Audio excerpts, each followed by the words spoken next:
ನಾವು ಆ್ಯಕ್ಚುಲಿ ಒಂದು ಮನೆ ಕಟ್ಟೋ ಪ್ಲಾನ್ ಇತ್ತು, ಯಾಕಂದರೆ ಸ್ಟಾರ್ಟಿಂಗ್ ಒಂದು ಸ್ವಂತ ಮನೆ ಅನ್ನೋದು ಬೇಕಿತ್ತು. ಅದೇನು ವಾಟರ್ ಟ್ಯಾಂಕ್ ಇದೆಯಾ ಅದ್ರ ಮೇಲೆ? ಕೆಳಗಡೆ ಸಂಪ್ ಇದೆ, ಮೇಲೆ over tank with clock tower, view point. ಇದು ಯಾವ ಡೈಮೆನ್ಷನ್ ಇದು? 30-40 ಸರ್. 30-40 ಪ್ಲಾನ್ ಮಾಡಿಲ್ಲ ಅಂದ್ರೆ ಸಿಕ್ಕಾಪಟ್ಟೆ ಚಿಕ್ಕದಾಗಿ ಕಾಣುತ್ತೆ ಮನೆ. 30 ಆಗುತ್ತೆ ಸರ್. 20-30 ಪಪ್ಪ ಇದು ಏನು 20 ಕರೆಕ್ಟಾಗಿ ಪ್ಲಾನಿಂಗ್ ಚೆನ್ನಾಗಿತ್ತು ಅಂದರೆ ಎಲ್ಲ ಮನೆ ದೊಡ್ಡದಾಗೆ. ಬೆಂಗಳೂರಿಗೆ ಹೋಗೋದಾದ್ರೆ ಇಲ್ಲಿಂದ ಎಷ್ಟು ಕಿಲೋಮೀಟ್ರು? 50 ಮಿನಿಟ್ಸ್ ಅಲ್ಲಿ ಹೋಗ್ಬೋದು. ಹೌದಾ? ಆರಾಮಾಗಿ ರೀಚ್ ಆಗ್ಬೋದು. ಮೂವಿ ಥಿಯೇಟರ್ ಬರುತ್ತೆ, ಹಾಂ, ಇದು ಯೂಸ್ ಮಾಡಿ ಸ್ವಿಮ್ಮಿಂಗ್ ಪೂಲ್ ಆಗಿರ್ಬೋದು, ಮೂವಿ ಥಿಯೇಟರ್ ಆಗಿರ್ಬೋದು. ಹಾಂ ಬಂದು ಮೂವಿ ನೋಡ್ತಾ ಇದ್ದಾರೆ. ಏನೇ ಎಲ್ಲಿಗೆ ಹೋಗೋದೇ ಬೇಡ, ನಮ್ದನ್ನೇ ಒಂದು ಮುಖ ಹೊಡ್ಕೊಂಡಂಗಿದ್ದೀರಿ. ಚಿಕ್ಕವಾಗಿದ್ರೆ ಮುರಿದಾಕಳನ್ನೆಲ್ಲ ಮುಡ್ಸಾಡು. ಎಲ್ರಿಗೂ ನಮಸ್ಕಾರ. ನಿನ್ನೆ ಹಾಸನ ಹೋಗಿ ಶಾಪಿಂಗ್ ಎಲ್ಲ ಮುಗಿಸಿ ಇವತ್ತು ಮೈಸೂರು ಹೋಗ್ತಾ ಇದೀವಿ. ಇವ್ರು 3 ಜನ ಹಾಸನಲ್ಲಿ ಎತ್ತಾಕ್ಬಿಟ್ಟು ನಾವು ಮೈಸೂರು ಹೋಗ್ಬಿಟ್ಟು ಬರ್ತೀವಿ. ಅಲ್ಲ ಅಳ್ತಾ ಇದ್ದಾನೆ.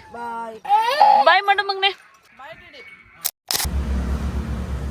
ಹಾಗೆ ಅಕ್ಕ ಅವ್ರನ್ನೆಲ್ಲ ಬಿಟ್ಟು ನಾವು ಜಸ್ಟ್ ಇಲ್ಲಿ ತಿಂಡಿ ಎಲ್ಲ ಮುಗಿಸ್ಕೊಂಡು, ಹಾಗೆ ಪಪ್ಪಂದು ಸ್ವಲ್ಪ ಕೆಲಸ ಇತ್ತು, ಸ್ವಲ್ಪ ಸೈಟ್ಗಳು ನೋಡಬೇಕು ಅಂದರು. ಹಾಗಾಗಿ ಇವತ್ತು ಫುಲ್ಲು ಸೈಟ್ಗಳು ನೋಡೋಣ ಅಂತ ಹೇಳಿ ಬಂದಿದ್ದೀವಿ. ಮದುವೆಗಿಂತ ಮುಂಚೆ ಆ್ಯಕ್ಚುಲಿ ನನಗೆ ಸೈಟು ಅದ್ರ ಗಾಳಿ ಗಂಧ ಏನೂ ಗೊತ್ತಿರಲಿಲ್ಲ, ಅದ್ರ ಮೆಜರ್ಮೆಂಟು ಅದು ಹೇಗೆ ಏನು ಇತ್ತ ಅಂತ. ಮದುವೆ ಆಗಿ ಇತ್ತೀಚೆಗೆ ಸ್ವಲ್ಪ ಸತೀಶ್ ನೋಡುವಾಗ ನಾನು ಅವ್ರ ಜೊತೆ ಸೇರಿಕೊಂಡು ಈಗ ತಿಳ್ಕೊಂಡು ಸ್ವಲ್ಪ ತಕ್ಕ ಮಟ್ಟಿಗೆ ಒಂದು ಅರ್ಧ ಮುಕ್ಕಾಲು ಭಾಗದಷ್ಟು ಸೈಟ್ ಬಗ್ಗೆ ತಿಳ್ಕೊಂಡಿದ್ದೀನಿ. ನನಗೆ ಇಂಟ್ರೆಸ್ಟ್ ಇದೆ ಸ್ವಲ್ಪ ಇದೆಲ್ಲ. ಹಾಗೆ ಇನ್ನು ನಾವು ಒಂದು ಜಾಗ ನೋಡುವಾಗ ನಾವು ಆಚೆ ಈಚೆ ಎಲ್ಲರನ್ನೂ ವಿಚಾರಿಸ್ತೀವಲ್ವ, ಅಲ್ಲಿಗೆ ಸಂಬಂಧಪಟ್ಟಿರೋರು ಅಥವಾ ಪಕ್ಕದ ಸೈಟ್ ಅವರು ಅಥವಾ ಯಾವ ಥರ ಇದೆಯಾರ್ದು. ನಾವು ಈಗ ಎಷ್ಟೋ ದೂರದಲ್ಲಿ ಹೋಗಿ ನಾವು ಒಂದು ಜಮೀನು ತಗೊಳ್ಳುವಾಗ ಯಾರನ್ನೂ ನಂಬೋಕ್ಕಾಗಲ್ಲಲ್ವ, ಒಂದ್ಸರಿ ವಿಚಾರಿಸ್ಬೇಕಲ್ವ. ಹಾಗೆ ಇಲ್ಲೂ ಕೂಡ ನೋಡ್ತಿದ್ದೋ, ಆಲ್ರೆಡಿ ಇಲ್ಲೆಲ್ಲ ಮನೆ ಕಟ್ತಾ ಇದ್ದಾರೆ. ಇವರು ನಮ್ಮ ವೀಡಿಯೋಸ್ ಎಲ್ಲ ನೋಡ್ತಾ ಇರ್ತಾರಂತೆ. ತುಂಬಾ ಖುಷಿ ಆಯಿತು. ಇನ್ನು ನಮಗೆ ಪರಿಚಯ ಇದ್ದವ್ರು ಸಿಕ್ಕಿದ್ರೆ ಇನ್ನೂ ಖುಷಿಯಾಗುತ್ತಲ್ವ. ಸೊ ಡೀಟೇಲ್ಸ್ ನಮಗೆ ಏನು ಬೇಕು ಆ ಥರ ನೀಟಾಗಿ ತಿಳ್ಕೊಬೋದು ಅಂತ ಹೇಳಿಬಿಟ್ಟು. ಹಾಗೆ ನೀವು ಎಷ್ಟು ವರ್ಷ ಆಯಿತು ತೊಗೊಂಡು, ಅವಾಗ ಏನಿತ್ತು ಪ್ರೈಸು, ಇವಾಗ ಏನಿದೆ, ಮತ್ತು ಇನ್ನು ನೆಕ್ಸ್ಟು ಯಾವ ಥರ ಡೆವಲಪ್ ಆಗುತ್ತೆ ಅಂದರೆ ಸ್ವಲ್ಪ ಲೇಟಾಗು ಅದೆಲ್ಲ ತಿಳ್ಕೊಬೇಕಲ್ವ. ಸೊ ಹಾಗಾಗಿ ಅಂದರೆ ನಾವು ಇನ್ವೆಸ್ಟ್ ಮಾಡಬೇಕು ಅಂದರೆ ಅದ್ರ ಪ್ರಕಾರ ನಾವು ಯೋಚನೆ ಮಾಡ್ತೀವಿ, ಅಥವಾ ನಾವು ಏನೋ ಒಂದು ಮನೆ ಕಟ್ತೀವಿ ಅಂದರೆ ಅದ್ರ ಪ್ರಕಾರ ಯೋಚನೆ ಮಾಡ್ತೀವಲ್ವ. ಹಾಗೆ ಎಲ್ಲನೂ ತಿಳ್ಕೊತಿದ್ವಿ. ಈ ಜಾಗ ಅಂತೂ ನನಗೂ ತುಂಬಾ ಇಷ್ಟ ಆಯಿತು. ಈಗ ಇಲ್ಲೆಲ್ಲ ವಿಚಾರಿಸ್ಕೊಂಡು ನೆಕ್ಸ್ಟು ಮೈಸೂರಿಗೆ ಹೋಗ್ತಾ ಇದ್ದೀವಿ. ಅಲ್ಲೂ ನೋಡಿದರು ನಮ್ಮ ಮನೆಯವರು. ಸೊ ಅಲ್ಲಿ ಪಪ್ಪನ ಒಂದ್ಸರಿ ತೋರಿಸ್ಕೊಂಡ್ಬಿಟ್ಟು ಬರಬೇಕಲ್ವ. ಪಪ್ಪ ಇನ್ವೆಸ್ಟ್ ಮಾಡುವಾಗ ಪಪ್ಪ ನೋಡಬೇಕಾಗ್ತದೆ, ಯಾರು ಏನೇ ಹೇಳಿದ್ರು. ಸತೀಶ್ ಫುಲ್ ಎಲ್ಲ ಕೇಳ್ಕೊಂಡು ತಿಳ್ಕೊಂಡು ಬಂದಿರ್ತಾರೆ, ಆದರೂ ಪಪ್ಪ ಯಾರು ತಗೊಳ್ತಿರ್ತಾರೆ ಅವರು ಒಂದ್ಸರಿ ನೋಡಿದ್ರೇ ಸಮಾಧಾನ ಅಲ್ವಾ. ಈಗ ಅಲ್ಲಿಗೆ ಹೋಗ್ತಾ ಇದ್ದೀವಿ. ಅದನ್ನು ಕೊರೆದು ಅದ್ರೊಳಗೆ ಸ್ಟೆಪ್ಸ್ ಮಾಡ್ಕೊಂಡವ್ರೆ. ನನ್ನ ಮಗ ಹಾಸನಿಂದ ಮೈಸೂರಿಗೆ ಬರೋದ್ರೊಳಗೆ ಏನು ಮಲಗಿದ್ನಲ್ಲ ಅಂತ ಹೇಳಿ ನಾನು ಹಾಗೆ ಮಲ್ಕೊಂಡಿದ್ದೆ. ಇವಾಗ ಮೈಸೂರು ರೀಚ್ ಆಗಿದ್ವಿ. ನಿದ್ದೆ ಆಯ್ತು ರಜಾ. ಈಗ ನಮ್ಮ ಮನೆಯವರು ರಿಯಲ್ ಎಸ್ಟೇಟ್ ಬಿಸ್ನೆಸ್ ಮಾಡ್ತಾ ಇರೋದ್ರಿಂದ ಯಾವ್ದು ಬೆಟರ್ ಪಪ್ಪ, ಇಲ್ಲಿ ಮೈಸೂರಿಗೆ ತಗೊಂಡ್ರೆ ಬೆಟರ್, ಹಾಸನ್ ಬೆಟರ್ ಅಂತ ಯೋಚನೆ ಮಾಡ್ತಾ ಇದ್ರು. ಬಟ್ ಮೈಸೂರಿಗೆ ಅಂತಾನೆ ಬಂದಿರೋದು. ಬಟ್ ಅಲ್ಲೇ ಆಂದಿವೆ ನಮ್ಮ ಮನೆಯವರು ಈಗ ರೀಸೆಂಟಾಗಿ ಒಂದು ವಿಡಿಯೋ ಮಾಡಿದ್ರಲ್ವ, ಸೊ ಅಲ್ಲೊಂದು ವಿಸಿಟ್ ಮಾಡೋಣ ಚೆನ್ನಾಗಿದೆ ಅಂತ ಹೇಳಿ ವಿಸಿಟ್ ಮಾಡಿದ್ರು. ಏನು ಮಾಡ್ತಾರೆ ಡ್ಯಾಡಿ ಅಂತ, ಅಲ್ಲೇ ತಗೊಳ್ತಾರೋ ಇಲ್ಲಿ ತಗೊಳ್ತಾರೋ ಅಥವಾ ಎರಡೂ ಕಡೆ ತೊಗೊಳ್ತಾರೋ ಗೊತ್ತಿಲ್ಲ, ನೋಡಬೇಕು. ಆ ಪ್ರೈಸ್ ಎಲ್ಲ ಲೆಕ್ಕ ಹಾಕಬೇಕಾಗ್ತೈತಲ್ಲ, ಸೊ ಅದು ನೋಡಿ ತಗೊಳ್ತಾರೆ. ನಿಮಗೂ ಏನಾದರೂ ಬೇಕು ಅಂದರೆ ಸ್ಕ್ರೀನ್ ಮೇಲೆ ಕಾಣ್ತಿರೋ ನಂಬರ್ಗೆ ಫೋನ್ ಮಾಡಿ ನಮ್ಮನೆಯವ್ರನ್ನ ಕಾಂಟ್ಯಾಕ್ಟ್ ಮಾಡ್ಬೋದು. ನನಗೆ ಇದ್ರ ಬಗ್ಗೆ ಅಷ್ಟಾಗಿ ಗೊತ್ತಿಲ್ಲ ಹೆಚ್ಚಾಗಿ. ಸೊ ಹಾಗಾಗಿ ಏನೇ ಮಾಹಿತಿ ಬೇಕು ಅಂದರೆ ನಮ್ಮ ಮನೆಯವ್ರದ್ದು ನಂಬರ್ ಇರುತ್ತೆ ಸ್ಕ್ರೀನ್ ಮೇಲೆ, ಕಾಂಟ್ಯಾಕ್ಟ್ ಮಾಡ್ಬೋದು. ನಾವು ಆ್ಯಕ್ಚುಲಿ ಒಂದು ಮನೆ ಕಟ್ಟೋ ಪ್ಲಾನ್ ಇತ್ತು, ಯಾಕಂದರೆ ಸ್ಟಾರ್ಟಿಂಗ್ ಒಂದು ಸ್ವಂತ ಮನೆ ಅನ್ನೋದು ಬೇಕಿತ್ತು, ಇರಲಿಲ್ಲ ಅಲ್ವಾ. ಸೊ 1 BHK ತೊಗೊಂಡಿದ್ದೀವಿ ನಾವು ಬೆಂಗಳೂರಲ್ಲಿ. ಅದು ತುಂಬಾ ಹೆಲ್ಪ್ ಆಗ್ತಾಯಿದೆ ನಮಗೆ. ಈಗ ಪಾಪು ಆಗಿರೋದ್ರಿಂದ ನಾನು ಕಲ್ಲರಲ್ಲಿ ಇದ್ದೀನಿ ಅಷ್ಟೇ. ಈಗ ನೆಕ್ಸ್ಟ್ ಇಯರಿಗೆ ಪಾಪು ಸೇರಿಸಿದ್ದೆ, ನನ್ನ ಮಗಳೂ ಅಲ್ಲೇ ಸ್ಕೂಲಿಗೆ ಸೇರಿಸಿದ್ದೆ, ನನ್ನ ಮಗ ಹುಟ್ಟಿದ ಅಂತ ಹೇಳ್ಬಿಟ್ಟು. ಮತ್ತೆ ಇನ್ನು 1 ವರ್ಷಕ್ಕೆ ಇವನ್ನ ಇಟ್ಕೊಂಡು ಕಷ್ಟ ಆಯಿತು. 1 ವರ್ಷಕ್ಕೆ ಹೋಗೋಣ ಬೆಂಗಳೂರಿಗೆ ಅಂತಲೇ ಇದ್ದಿದ್ದು. ಬಟ್ ಇವನು ಕಷ್ಟ, ಇವನ್ನ ನೋಡಿಕೊಂಡು ಅವಳನ್ನ ಓಡಿಸೋದು, ಮತ್ತು ನಮ್ಮ ಮನೆಯವರು ಕೆಲಸದಲ್ಲಿ ಅವರೇ ಬ್ಯುಸಿಯಾಗಿರ್ತಾರೆ. ಸೊ ನಂಗೆ ಒಬ್ಳಿಗೆ ಮಾಡೋಕ್ಕಾಗಲ್ಲ ಅಂತ ಹೇಳ್ಬಿಟ್ಟು ನಾನು ಊರಲ್ಲೇ ಇದ್ದೆ. ಇನ್ನು ಇವನು ದೊಡ್ಡವನಾದರೆ, ಇವನಿಗೆ 2 years ಆಯಿತು. ಸೊ ಹಾಗಾಗಿ ನಾವು ಬೆಂಗಳೂರು ಹೋಗೋ ಪ್ಲ್ಯಾನ್ ಮಾಡಿದ್ವಿ. ಈ ಇಯರ್ ಬೆಂಗಳೂರು ಹೋಗ್ತೀವಿ ನಾವು. ಹಾಗಾಗಿ ಇನ್ನು ಅಲ್ಲಿ 3 ಜನ ಇದ್ದರೆ ಓಕೆ ಆಗಿತ್ತು. ಬಟ್ ಆ ಚಿಕ್ಕ ಮನೇಲಿ 4 ಜನ ಕಷ್ಟ. ಆದರೂ 4 ಜನ ಇರ್ಬೋದು ಸಣ್ಣ ಮಕ್ಕಳಲ್ಲೂ. ಬಟ್ ಥಿಂಗ್ಸ್ಗಳೆಲ್ಲ ಇಡೋಕ್ಕೆ ಕಷ್ಟ ಆಗುತ್ತೆ, ಅದು ಗೊತ್ತಿತ್ತು ಮುಂಚೆನೇ. ದೊಡ್ಡ ಮನೆ ಕೈ ಹಾಕೋಗಿರಲಿಲ್ಲ ನಾವು. ಸೊ ಚಿಕ್ಕದ್ರಲ್ಲಿ ನಮಗೆ ಅನುಕೂಲ ಆಗೋ ರೀತಿಗೆ 1 BHKಗೆ ಕೈ ಹಾಕಿದ್ದು. ಸೊ ಅಪ್ಪದಿ ಈಗ ನಾವು ಮೈಸೂರಲ್ಲಿ ಸತ್ವ ಪ್ರಾಪರ್ಟಿ ಹತ್ರ ಇದ್ದೀವಿ. ಇದು ಕೂಡ ತುಂಬಾ ಚೆನ್ನಾಗಿದೆ. ಇಲ್ಲಿ ನಾನು ಸೆಕೆಂಡ್ ಟೈಮ್ ಬರ್ತಾ ಇರೋದು. ಫಸ್ಟ್ ಟೈಮ್ ಎಲ್ಲ ನಾನು ನೋಡ್ಕೊಂಡು ಹೋಗೋಕ್ಕೆ ಬಂದಿದ್ದೆ, ಸತೀಶ್ ನಾನು. ಪಪ್ಪ ಬಂದಿರಲಿಲ್ಲಲ್ವ. ಸೊ ಪಪ್ಪ ಒಂದ್ಸರಿ ಪಪ್ಪಂಗೆ ತೋರಿಸೋಣ ಅಂತ ಹೇಳಿ ಬಂದಿದ್ದು. ಕಾವೇರಿ ಸಿರಿ ಮಂಡ್ಯ ಸಖತ್ತಾಗಿ ಮಾಡವ್ರೆ. ಪಪ್ಪ ಬನ್ನಿ ಹೋಗಿ ಬರೋಣ. ಇದು ಫೇಸ್ 1 ಫೇಸ್ 2 ಇದು ಫೇಸ್ 1 ಸರ್. ಹಾಂ, ರೋಡ್ ದಿನ ಸೈಡ್ ಇರೋದು ಫೇಸ್ 2. ಫೇಸ್ 2 ಆ ಕಡೆದ ಇದೆಲ್ಲ ಸೋಲ್ಡ್ ಔಟಾ? ಇದೆಲ್ಲ ಸೇಲ್ಡ್ ಆಗಿದೆ. ಹಾಂ ಸೈಟ್ಗೆ ಹೋಗ್ಬರೋಣ. ಅಲ್ಲಿಗೂ ಹೋಗ್ಬೋದಾ ಈಗ ಫೇಸ್ 2ಗೆ? ಹಾಂ ಹೋಗ್ಬೋದು. ಒಳಗೆ ಬಿಡ್ತಾರಾ? ಹೋಗ್ಬೋದಾ ಈಗ? ಹಾಂ ಹೇಳಿ ಬಾಬು. ಸ್ಟಾರ್ಟ್ ಆಗಿದೆ ನೋಡಿ, ಒಂದು 15 ಹ್ಞೂ ಕಟ್ತಾ ಇದ್ರಲ್ಲ ಆಗಲೇ. 15 ಮನೆಗಳು ಸ್ಟಾರ್ಟ್ ಆಗಿದೆ. ಇಲ್ಲಿ ಟೋಟಲ್ 365 ಸೈಟ್ ಇದೆ ಸರ್ ಈ ಸೈಡ್. ಹೌದಾ? ಎಷ್ಟು ಎಕರೆ ಇದು ಟೋಟಲು? ಟೋಟಲ್ ಪಾರ್ಟಿ ಎರಡು ಸೇರಿ ಫೇಸ್ 1 35 acres. ಇದು ಯಾವ ಡೈಮೆನ್ಷನ್ ಇದು? 30-40 ಸರ್. ಓ ಇದು 30-40 ಇದು 30-40 ಅಲ್ವಾ? 30-40 ಚೆನ್ನಾಗಿ ಮಾಡಿದಾರಲ್ವಾ? ನೋಡಿ ಪಾಪ 30-40 ಹೆಂಗೆ ಕಟ್ಟಿದ್ದಾರೆ ಇದೆಲ್ಲ. ಇದು ಯಾರು ಕಟ್ಟಿಲ್ವಾ 20-30 ಇನ್ನು? 30-40 ಪ್ಲ್ಯಾನ್ ಮಾಡಿಲ್ಲ ಅಂದರೆ ಸಿಕ್ಕಾಪಟ್ಟೆ ಚಿಕ್ಕದಾಗಿ ಕಾಣುತ್ತೆ ಮನೆ. 30 ಆಗುತ್ತೆ ಸರ್. ಅದೇ 20-30 ನೋಡಿ, 20-30 ಹಾಂ ಎಷ್ಟು ಚೆನ್ನಾಗಿ ದೊಡ್ಡದಾಗಿ ಕಾಣ್ತದೆ ನೋಡಿ. ದೊಡ್ಡದಾಗೆ ಕಾಣಿಸುತ್ತೆ. ಡೆಡ್ ಆ್ಯಂಡ್ ಅಡ್ವಾಂಟೇಜ್ ಆಯ್ತು ಇವ್ರಿಗೆ. ಹಾಂ ಹೌದಾ? ಹಾಂ ಅಂದರೆ ಒಂದು ಸ್ವಲ್ಪ ಕಡೆ ಬಿಡಬೇಕಾಗಿದ್ದನ್ನ. ಹೌದು. 20-30 ಪಾಪ ಇದು. ಇದೆಲ್ಲ ಎಷ್ಟು ದೊಡ್ಡ ಕಾಣುತ್ತೆ ನೋಡಿ ಇದು. ಏನು 20 ಕರೆಕ್ಟಾಗಿ ಪ್ಲ್ಯಾನಿಂಗ್ ಚೆನ್ನಾಗಿತ್ತು ಅಂದರೆ ಎಲ್ಲ ಮನೆ ದೊಡ್ಡದಾಗೆ ನೋಡಿ. ಅದು 20-30 ಹಾಂ ಅದು 20-30 ನೋಡಿ ಎಷ್ಟು ಚೆನ್ನಾಗಿದೆ ಪಾಪ ಅದು. ಅಂದರೆ ಇಲ್ಲೆಲ್ಲ ಏನು ರೂಲ್ಸ್ ಏನಿದೆ ಇಲ್ಲಿ ಕಟ್ಟುವಾಗ ಹೆಂಗೆ ಬೇಕಂಗೆ ಕಟ್ಟೋದು ಆ ಥರ ಏನಿಲ್ಲ? ಕಟ್ಟುವಾಗ ಅಂದರೆ ಸರ್ ಇಲ್ಲ, ಅದೆಲ್ಲ ಈಗ ಸೆಟ್ ಬ್ಯಾಕ್ ಏರಿಯಾ ಬಿಡಬೇಕು. ಹಾಂ ಕನ್ಸ್ಟ್ರಕ್ಷನ್ಗೆ G+2 ಫ್ಲೋರ್ಸ್ ಇದೆ ಪರ್ಮಿಷನ್ನು. ಹಾಂ ಮತ್ತು ನಿಮ್ಮ ಓನ್ ಪ್ಲ್ಯಾನಲ್ಲಿ ಕಟ್ಕೊಳ್ಬೋದು. ಅಲ್ಲ ಈಗ ಮಾಡ್ಕೊಳ್ಬೋದು.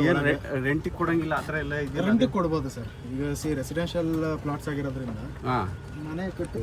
ಅದೇನು ವಾಟರ್ ಟ್ಯಾಂಕ್ ಇದೆಯಾ ಅದ್ರ ಮೇಲೆ? ಕೆಳಗಡೆ ಸಂಪ್ ಇದೆ, ಹಾಂ ಮೇಲೆ over tank with clock tower, view point. ಬರೀ ಕ್ಲಾಕ್ ಟವರ್ ಅನ್ನೋದನ್ನೇ ಅದರಲ್ಲೇ water tank, sump with view point ಸಿಗುತ್ತೆ. ಓಕೆ ಅಂದರೆ ಇಲ್ಲಿ ಯಾರು ಇಂಡಿವಿಜುವಲ್ ಆಗಿ ಬೋರ್ವೆಲ್ ಕೊಡ್ಸ್ಕೊಳ್ಳೋ ಅವಶ್ಯಕತೆ ಏನಿಲ್ಲ. ಸೊ ಇದೊಂದು 8 lakh litre capacity. Okay electric poles ಎಲ್ಲ ಎಲೆಕ್ಟ್ರಿಕ್ ಏನು ವೈರೇ ಕಾಣಲ್ಲ ಮೇಲೆ? ಎಲ್ಲ ಅಂಡರ್ಗ್ರೌಂಡ್ ಕೇಬಲಿಂಗು. ಪ್ಲಸ್ ಈಗ ನೋಡಿ ಇದೊಂದು ಇಂಡಿವಿಜುವಲ್ ಸೈಟ್ ಆದರೆ ಅಲ್ಲಿ ಪೈಪ್ಗಳು ಹಾಕಿದ್ವಿ. Okay water pipe, sanitary pipe, electrical pipe ಎಲ್ಲ ಅಂಡರ್ಗ್ರೌಂಡಲ್ಲೇ ಬಂದಿದೆ. ಓಹೋ ಅಂದರೆ ಫಾರಿನ್ ಸಿಸ್ಟಮ್. ಹಾಂ ಚೇಂಬರ್ ಕೊಟ್ಟಿದ್ದೇವೆ. ಕೇಬಲಿಂಗ್ ಎಲ್ಲ ಫುಟ್ಪಾತ್ ಅಲ್ಲಿ ಆಗಿದೆ. ಎಲೆಕ್ಟ್ರಿಕಲ್ ಇದಕ್ಕೆ ಪ್ರೊವಿಷನ್ ಮಾಡಿರೋದು. ಚಿಕ್ಕದಾಗೆ ಒಂದು ಸ್ವರ್ಗ ಮಾಡ್ದಂಗೆ ಮಾಡೋರು ಸಕ್ಕದ ಕಲರ್ಫುಲ್ ಆಗಿ. ಬೆಂಗಳೂರಿಗೆ ಹೋಗೋದಾದ್ರೆ ಇಲ್ಲಿಂದ ಎಷ್ಟು ಕಿಲೋಮೀಟ್ರು? ಅಲ್ಲ ಎಷ್ಟು ಅವರ್? ಕೆಂಗೇರಿ ನೈಸ್ಗೆ ಒಂದು 45 to 50 minutes ಅಲ್ಲಿ ಹೋಗ್ಬೋದು. ಹೌದಾ? ಆರಾಮಾಗಿ ರೀಚ್ ಆಗ್ಬೋದು. ಹಾಂ ಇನ್ನು ಈ ಕಡೆ ಮೈಸೂರಿಗೆ ಒಂದು 30 ನಿಮಿಷ ಅಷ್ಟೇ. 80 kilometers-ನ 50 ನಿಮಿಷದಲ್ಲಿ ಆರಾಮಾಗಿ ರೀಚ್ ಆಗ್ಬೋದು. ನಾವು ಬೆಂಗಳೂರಲ್ಲಿ ಪ್ರೆಸ್ಟೀಜಲ್ಲಿ ಯಾವ ಥರ ಇದ್ದೀವಿ ಇಲ್ಲೂ ಸೇಮ್ ಅದೇ ಥರ. ಅಲ್ಲಿ ಅಪಾರ್ಟ್ಮೆಂಟು, ಬಟ್ ಇಲ್ಲಿ ಇಂಡಿವಿಜುವಲ್ ಹೌಸಸ್ ಬರುತ್ತೆ. ತುಂಬಾ ಚೆನ್ನಾಗಿರುತ್ತೆ. ಅದೇ ಕ್ಲಬ್ ಹೌಸ್ ಇರುತ್ತೆ, ಸ್ವಿಮ್ಮಿಂಗ್ ಪೂಲ್ ಇರುತ್ತೆ, ಯೋಗ ರೂಮು, ಪ್ರತಿಯೊಂದು ಕೂಡ ಇರುತ್ತೆ. ಬನ್ನಿ ಇವಾಗ ತೋರಿಸ್ತಾ ಹೋಗ್ತೀನಿ ಯಾವ್ಯಾವ ಥರ ಇರುತ್ತೆ ಅಂತ ಹೇಳ್ಬಿಟ್ಟು. ಇದು ಮಕ್ಕಳ ಆಟ ಆಡೋದಕ್ಕೆ ಈ ಕಡೆ ದೊಡ್ಡವ್ರದಾ? ಹಾಂ ಇದೇನಿದು?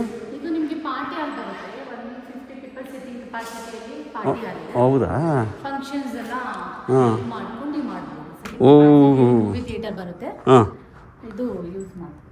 ಓಹ್ ಸಾಕಾಗಿ ಮಾಡಿದ್ದಾರೆ. ಸ್ವಿಮ್ಮಿಂಗ್ ಪೂಲ್ ಆಗಿರ್ಬೋದು, ಮೂವಿ ಥಿಯೇಟರ್ ಆಗಿರ್ಬೋದು, ಆಮೇಲೆ ಪಾರ್ಟಿ ಹಾಲ್ ಇದೆಲ್ಲ ಸೇಮೇ ಇರುತ್ತೆ. ಸ್ವಲ್ಪ ಡಿಫ್ರೆಂಟ್ ಆಗಿ ಫೇಸ್ 2 ನಲ್ಲಿ ಬರುತ್ತೆ ಅಂತ ಹೇಳಿದ್ದಾರೆ. ಒಂದು ಮೂವಿ ನೋಡ್ತಾ ಇದ್ದೀನಿ, ಎಲ್ಲಿಗೆ ಹೋಗೋದೇ ಬೇಡ ನಮ್ದನ್ನೇ ಒಂದು ನೋಡೋಣ ಸರ್, ಆನ್ ಮಾಡಿಸ್ಲಾ? ಅಂದರೆ ದಿನಕ್ಕೆ ಒಂದು ದಿನಕ್ಕೆ 3 ಶೋ ಅನ್ನಂಗೆ ಇರುತ್ತಿದ್ದು. ಹೌದು, second show, third show, first second third show ಅಂತ ಇರುತ್ತೆ. 3.5 ಗಂಟೆ ಒಂದೊಂದು ಶೋ ಇರುತ್ತೆ. ಅಂದರೆ ಎಷ್ಟು ಸೀಟ್ ಇದೆ ಇಲ್ಲಿ? 18. 18 ಜನ ಬಂದರು ಅಂದರೆ 2,000 ಕೊಟ್ಟು 2,000 ಕಟ್ಟಿ ಇದು ಮಾಡ್ಕೋಬೇಕು. ಅಂದರೆ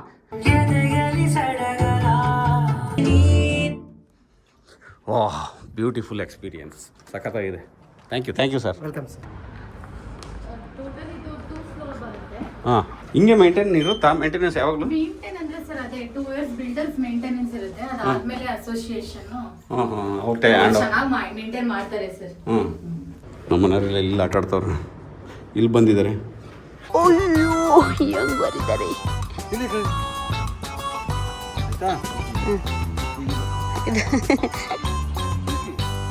ಮುಖ ಹೊಡ್ಕೊಂಡಂಗಿದ್ದೀರಿ. ಚಿಕ್ಕವಾಗಿದ್ರೆ ಮುರಿದಾಕಳನ್ನೆಲ್ಲ ಮುಡ್ಸಾಡು.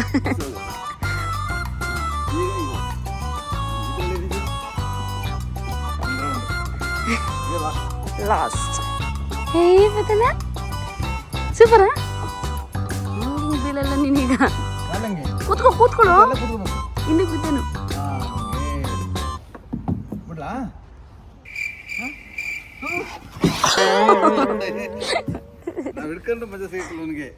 ಬಂದಿಲ್ಲ ತಲೆ ಹೊಡ್ಕೋದ್ರೆ. ಓಹ್ ಇಂಡೋರ್ ಸ್ಟೇಡಿಯಮ್ಮು. ಓ ತುಂಬ ಚೆನ್ನಾಗಿದೆ, ಸಖತ್ತಾಗಿದೆ.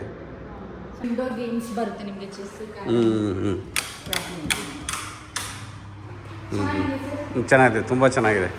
ಆರಾಮಾಗಿ ಬಂದು ಕುತ್ಕೊಂಡು ಆಟ ಆಡೋದು, ಬೆಳಗ್ಗೆಯಿಂದ ಸಂಜೆವರೆಗೂ ಇದ್ದು ಹೋಗ್ಬೋದು. ಓಹೋ ಜಿಮ್ಮು ತುಂಬ ಚೆನ್ನಾಗಿದೆ. ಮಂಡ್ಯದವ್ರಿಗೆ ಹತ್ರ ಆಯ್ತಲ್ಲ. ಮಂಡ್ಯದ ಅಷ್ಟೇ ಅವ್ರು ಅಂದರೆ ಇಲ್ಲಿವರೆಗೆ ಬೇರೆ ಹೊರಗಡೆಯವ್ರು ಇನ್ನೂ ಎಂಟ್ರಿ ಆಗಿಲ್ಲ. ಬೆಂಗಳೂರು ಕವರ್ ಆಗೋಯ್ತು. ಅಪ್ಪಾಜಿ ಬರಪ್ಪಾಜಿ.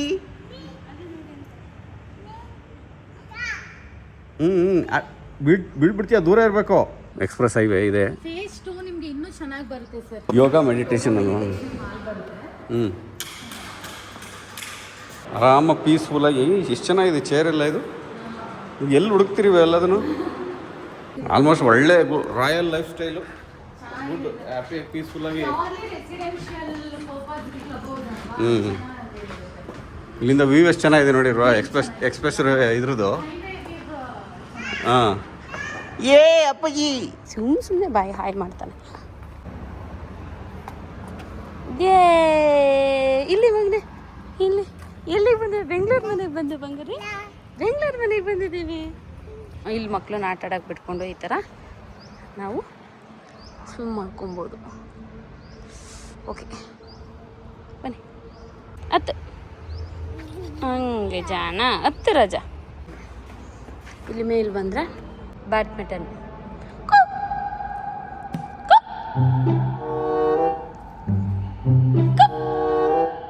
ನೀನು ಕೂಗು ಮಗನೆ.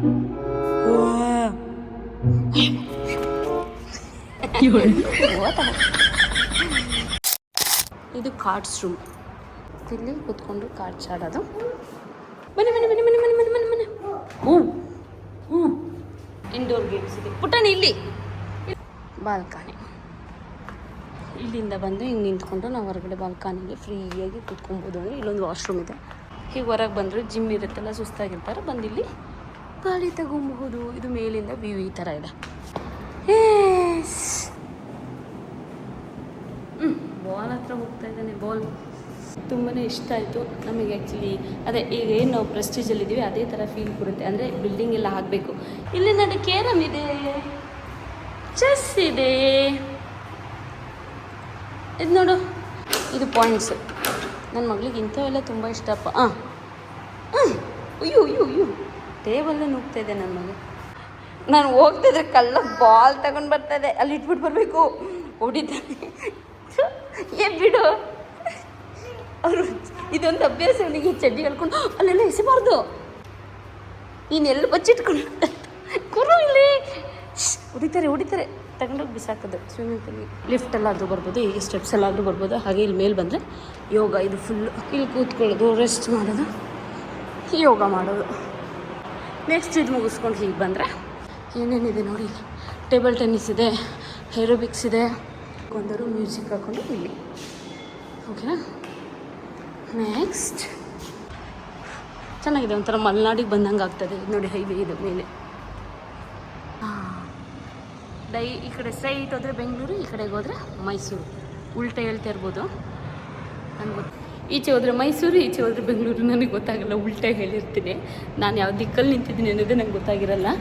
ಊಟ ಎಲ್ಲ ಮುಗಿಸ್ಕೊಂಡು ಆ್ಯಕ್ಚುಲಿ ನಾವೀಗ ಡೈರೆಕ್ಟಿನ ಹಾಸನ. ಯಾಕಂದರೆ ಒಂದು ಕೆಲಸಕ್ಕೆ ಈಗ ಸೈಟ್ ನೋಡೋಕ್ಕೆ ಅಂತ ಬಂದಿದ್ದೆ. ಆ ದಿನ ಫುಲ್ ಸೈಟ್ ನೋಡಬೇಕು, ಬೇರೆ ಕೆಲಸ ಏನು ಇಟ್ಕೊಬಾರ್ದು. ಅಂದರೆ ಯಾವುದೋ ಒಂದು ಕೆಲಸಕ್ಕೆ ಬಂದಮೇಲೆ ಬೆಳಗಿಂದ ಸಂಜೆವರೆಗೂ ಅದೇ ಕೆಲಸ ಮಾಡ್ತಾಯಿದ್ರೆ ನಮಗೆ ಒಂದೆಲ್ಲ ಒಂದು ಐಡಿಯಾಗಳು ಬರುತ್ತೆ. ಮತ್ತು ಯಾವುದು ಸರಿ, ಯಾವುದು ತಪ್ಪು, ಹೇಗೆ ಮಾಡಬೇಕು ಎಲ್ಲ ಗೊತ್ತಾಗುತ್ತೆ. ನಾವು ಒಂದಿನ ಹೀಗೆ, ಇನ್ನೊಂದು ದಿನ ಹೇಳ್ತೀನಿ. ಬಟ್ಟೆ ಗಲೀಜು ಮಾಡ್ಕೊತಾನೆ. ಯಾವುದೋ ಇದು ಬೇಕು, ಇಲ್ಲಿ ಎಲ್ಲ ಇದೆ. ಮುಳುಬಾಗ್ಲು ದೋಸಾ ಕಾರ್ನರ್ ಇದೆ, ಅದೇ ಬೋರ್ಡು ಎಲ್ಲ. ಇಲ್ಲಿ ಥ್ಯಾಂಕ್ ಯು ಅಂತ ಬೋರ್ಡ್ ಹಾಕಿದಾರಂತೆ. ಅಲ್ಲಿ ಹೋಗ್ಬಿಟ್ಟು ಅಲ್ಲಿ ಲೆಫ್ಟ್ ಹೋಗ್ಬೇಕಂತೆ. ಗೂಫಾ. ಹಾಂ, ಹೋಟೆಲಿಗೆ ಬಂದಿದ್ದೀವಿ. ನನ್ನ ಮಗ ಎದ್ರುಕೊಂಡ್ಬಿಟ್ಟಿದ್ದಾನೆ. ಯಾವ ಹೋಟೆಲು ಏನು ಎತ್ತ ಅಂತ ತಿಳ್ಕೊಬೇಕಂದ್ರೆ Satish Hiregowda YouTube channel search ಮಾಡಿದ್ರೆ ಗೊತ್ತಾಗುತ್ತೆ. ಚೆನ್ನಾಗಿದೆ. ಎಷ್ಟು ಚೆನ್ನಾಗಿದೆ ನೋಡಿ. ಮತ್ತು ಸಕ್ಕತ್ತಾಗಿದೆ. ಸ್ಮೆಲ್ ಫ್ರಾಗ್ರೆನ್ಸ್ ಸಕ್ಕತ್ತಾಗಿದೆ. ನಮ್ಗೆ ಅನುಭವಿಸ್ಬೇಕು. ಎಲ್ಲ ಗೊತ್ತಿದೆ, ಅವ್ರು ಆಡ್ಕೊಳ್ತಾರೆ, ಇವ್ರು ಆಡ್ಕೊಳ್ತಾರೆ ಅನ್ಬಾರ್ದು. ಹಾವು ನೀವು ಫೈರ್ ನೋಡಿ, ಫೈರ್ ಅಕ್ಕಿ ಗುಡಿ ನೋಡಿ, ಅಲ್ಲಿ ಅಕ್ಕಿ ಗುಡಿದೆ, ಲ್ಯಾಂಟಿನ್ ಎಂತದಿದೆ ಇದು? ಲ್ಯಾಟಿನ್. ಹಾಂ ಅದಿದೆ. ಬಿಸಿ ಬಿಸಿ ಸುಡರಿ. ಸುಮ್ಮನೆ ಹಾಗೆ ಊಟ ಎಲ್ಲ ನಮ್ಮ ಮುಗಿತು, ಹೋಗ್ತಾ ಇದ್ವಿ. ಪಿಕ್ಚರ್ ಎಲ್ಲ ಆ್ಯಕ್ಚುಲಿ ಚೆನ್ನಾಗಿದೆ, ಈ ಸೆಟ್ಟಿಗೆ ತುಂಬ ಚೆನ್ನಾಗಿದೆ ಆ್ಯಕ್ಚುಲಿ. ಇದು ಏನು ಗೊತ್ತಾ, ಆ್ಯಕ್ಚುಲಿ ಇದು ಹೋಟೆಲ್ ಪವಿಸ್ತಾ ಅಂತ ಇಲ್ಲಿ. ಅದಕ್ಕೆ ಫಾರಿನರ್ಸ್ ಎಲ್ಲ ಯಾಕಿದ್ರು ಅಂದರೆ ಅಲ್ಲಿ ಎಲ್ಲ ಬಂದು ಉಳಿದಿದ್ರೇನೋ ಒಳಗಡೆ ಹೋಟೆಲ್ ಪವಿಸ್ತಾ ಅಂತ. ಅದರೊಳಗೆ ಈ ನೋಡಿ ಗುಹಾ ಅದೊಂದು, ಮತ್ತು ಆಂಧ್ರ ರುಚಿಲು. ನಾನು ಬೆಂಗಳೂರಲ್ಲಿ ಟ್ರೈ ಮಾಡಿದ್ನಲ್ಲ ಹೋಟ್ಲು, ಆಂಧ್ರ ರುಚಿಲು ಮತ್ತು ಗುಲ್ಫಾ ಇವೆರಡು ಅದರೊಳಗೆ ಇರೋದು. ಹೋಟೆಲ್ ಪವಿಸ್ತಾ ಅಂತ ಒಂದು ದೊಡ್ಡ ಹೋಟ್ಲ್ ಇದು ಮೈಸೂರಲ್ಲಿ. ಮೈಸೂರು ಬಸ್ ಸ್ಟಾಪ್ ಎದುರುಗಡೆ. ನನಗಲ್ಲ, ನಿಮಗೆ ಸಾದಾ ಬೀಡ ಮಾಡ್ಕೊಡ್ತೀನಿ, ಏನೂ ಹಾಕಲ್ಲ ಅದಕ್ಕೆ. ನಾರ್ಮಲ್ ಬೀಡ ಮಾಡ್ಕೊಡ್ತೀನಿ. ಓ ಏನು ಆಂತಿ ಚಪ್ಪಜಿಲಿ ಏನು ಬೇಕು ಅಪ್ಪಜಿ? ಯಾವುದು ಚಾಕಿ? ಚುಮ್ತೀರಪ್ಪಜಿ. ಸ್ವೀಟ್ ಹಾಕ್ಬೇಡಿ. ಆಹಾ, ಮಾಡೋದು ಎಷ್ಟು ಚೆನ್ನಾಗಿ ಮಾಡ್ತಾರಲ್ವ. ಪ್ಲಾಸ್ಟಿಕ್ ಡಬ್ಬ ಒಳಗೆ ಇಟ್ಕೊಂಡಿದ್ದಾರೆ. ಅಡಿಕೆ ಸಾಫ್ಟ್ ನೀಟ್ ಆ್ಯಂಡ್ ಕ್ಲೀನಾಗಿ ಎಷ್ಟು ಚೆನ್ನಾಗಿ ಇಟ್ಕೊಂಡವ್ರು ನೋಡು. ಪೇಂಟಿಂಗ್ ನೋಡಿದಾಗ ಅದು ಮರಗಳು ನೋಡಿ. ನೀವು ಯಾರಾದರೂ ಮೈಸೂರಿಗೆ ಬಂದರೆ ಈ ಗುಹಾ ಹೋಟೆಲ್ಗೆ ವಿಸಿಟ್ ಮಾಡ್ಬೋದು. ತುಂಬಾ ಚೆನ್ನಾಗಿತ್ತು ಫುಡ್ ಅಂತೂ. ಹಾಗೆ ಯಾರೆಲ್ಲ ಬಂದಿದ್ದೀರಾ ಅವರು ಕೂಡ ಕಮೆಂಟ್ಸಲ್ಲಿ ತಿಳಿಸಿ. ಹಾಗೆ ಮೈಸೂರಲ್ಲಿ ಇನ್ನು ಯಾವೆಲ್ಲ ಹೋಟೆಲ್ಸ್ ಇದೆ ಅನ್ನೋದು ಕೂಡ ತಿಳಿಸಿ. ಚಂದ ಇರೋದು ನಾನ್ ವೆಜ್ ಹೋಟೆಲ್. ಓಕೆ, ಸದ್ಯಕ್ಕೆ ಇವತ್ತಿಗೆ ಈ ವಿಡಿಯೋನ ಇಲ್ಲಿಗೆ ಮುಗಿಸ್ತಾ ಇದ್ದೀನಿ. ನಾಳೆ ಮತ್ತೆ ಇನ್ನೊಂದು ವಿಡಿಯೋದಲ್ಲಿ ಸಿಗ್ತೀನಿ. ಅಲ್ಲಿವರೆಗೂ ಎಲ್ರಿಗೂ ಧನ್ಯವಾದಗಳು.